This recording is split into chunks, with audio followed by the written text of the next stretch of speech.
Welcome to the Cheap Wine Finder podcast. Domain Dave again.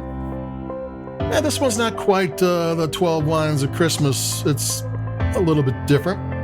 You know, my local Trader Joe's, and this is a Trader Joe's wine, hadn't had a new import wine in 8 months. And I go in there and all of a sudden there's it's like flowers in the desert. All of a sudden everything bloomed. There's wines all over the place. And I grabbed this one because the packaging was so good, and I thought, I'll buy that, because you can buy a wine by the label. And this is the Ile de Conas Le Rosé 2020.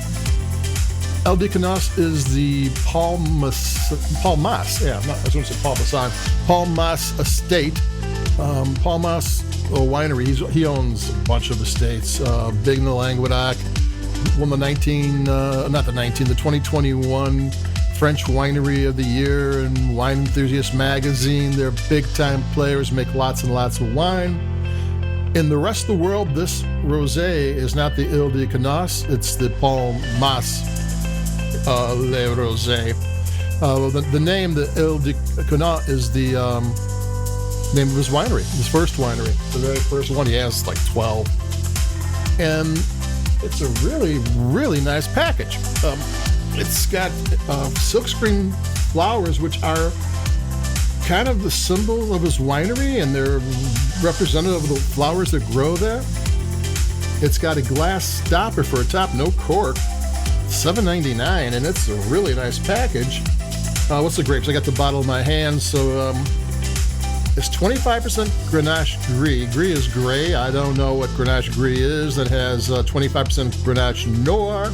That's your regular everyday Grenache. 20% Languedoc, which I actually looked up, and for some reason someone mixed Grenache and Merlot for some reason, and that's what that is. They did it just because they could, because you don't see it anywhere else. Then you get 15% Pinot Gris. Pinot Gris and Pinot Grigio, the same one. Gris is gray in French, and Grigio is gray in Italian. And 15% is Cinsault, which is one of the main red grapes of the Languedoc region, and is also in Provence. It's just, if you're going to get a southeast France rosé, you're probably going to get Cinsault in there. And it's a great package. It's a beautiful wine, and here's my theory on the subject. He named the bottle after his very first estate. I mean, like I said, he's got a ton of them nowadays. And the silk screening, which isn't cheap on a $7.99 bottle, it probably costs more elsewhere, are the symbol of his estate. You don't do that on a wine you're just going to throw off. I mean, you're going to take some time to get that right. I'm going to drink this one. I'm going to take a sip.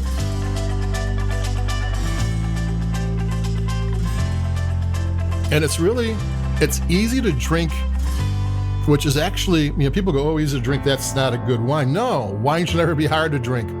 It's balanced. Even though it has some flavors or some grapes that, like, I don't know about that, you actually want that. If you're going to have a wine from the south of France, you want south of France grapes. If you just want a rosé with the same old in it, then go to the Central Coast. They'll do fine. They'll taste great, and you'll be happy as could be. But here, you go to France, drink French, that's the whole thing. And it's a wonderful presentation. Like, the worst part of it is a square that has a name on it that kind of looks stuck on. You can maybe steam it off. It would look great. And this should have been a wine that would have been my local Trader Joe's in April. It would have been great for the summertime. So it's such as it is, it's still a taste of spring and summer and December, which is fine, and it drinks really well. It's just smooth and balanced, and it doesn't have like what does it taste like? It tastes like a bunch of different things mixed together. It's not like, oh, it's cherries and this. No, it's maybe some pears and light peach and touch of honey and some lemon and some melon, and maybe I kind of got hard raspberry candies, kind of like your grandmother used to give you, but not sweet.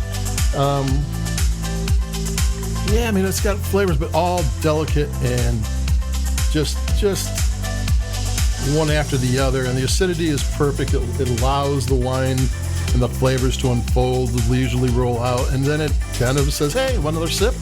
Yeah, of course you do. So it's pretty nice. And the glass top on it too just looks cool. I mean, corks are fine, but I like alternative corks. I have no complaints with screw caps at all. Sometimes it's a pain in the butt getting cheap corks out of a bottle of wine. And I always save my corks, and I look back at the wines over the year, and there's like 7 good corks out of all of them. The rest are all composites and some weird whatever they are. So there you go. It's not quite the 12 wines of Christmas, but it can be. It's a very, very good rosé. Light and delicate maybe is better than bold and flavorful sometimes when you're drinking rosé. This is one of those wines that you could sit, on a table overlooking the harbor with the boats bobbing and just stay there all day long with good conversation and a plate of finger food and just be happy as can be. It's December and I can't be doing that, but I'm happy as could be anyway, so I guess you don't need the harbor and the finger food. That's my third sip, so there you go. You get a third sip of wine. We're going to have pretty fast and furious wines coming up because there seems to be more wines happening, showing up in the marketplace. Things were kind of the wine shelves are kind of bare there for a while, at least in Chicago, and now it's there, so we got a bunch to grab. I was kind of worried I didn't have a lot of wines to choose from. What am I going to do? I was actually doing wines I did 2 years ago just to give updates, so this is going to be okay, and that's that. So on to the next one, which will be in a couple of days, and we'll start hitting the fancier wines for Christmas and the bubbly for New Year's, and we'll have some fun. So keep it cheap, like the Cheap Wine Finder podcast, wherever you get your podcasts, if you will. Thanks if you do. And that's it from me. We will be talking to you soon. Stay safe, stay healthy, and adios. Bye-bye.